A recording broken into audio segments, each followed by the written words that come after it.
Hey, this is Clark with Awesome Powder Coat.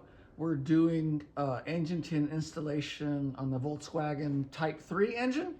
This is video 10. Now we're going to install the generator. Goes right here. Now, I don't have a pulley, but you would put a pulley on and you can put the belt on. And there's a bracket that goes right here that holds it down. I don't have the bracket, so you have to use your imagination. The next part we're going to install is the rear tin. Just goes like this. And I think it has 6 screws. I think. Let's see. One here. Let's get it started, you know. There's a second one over here.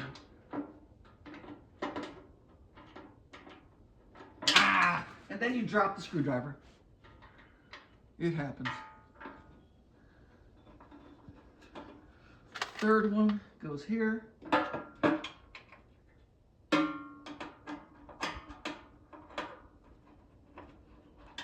fourth one goes here.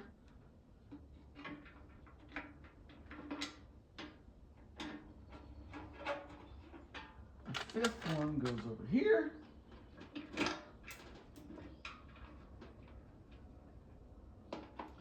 And then finally, the 6th one.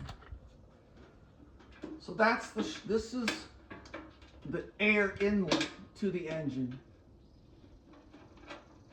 Now, there's a big rubber thing that goes on here that connects to the body of the car because unlike a bug engine, it pulls air from the side vents in.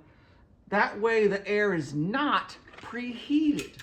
Because in a bug, the air comes in the engine compartment and then it gets heated by the radiant heat from the engine. So I've measured it.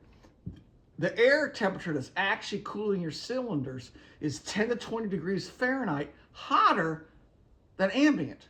So if it's 90 outside, you might have 110 degree air cooling your engine. Then the last part to put on is this little thing that can only go on one way, and you just clip it around these little hooky things on the side. It's a little tricky to get this on. But you can imagine. But you get the idea. I can't get it to go on right now. Son of a gun. Son of a gun. But you get the idea. Stop.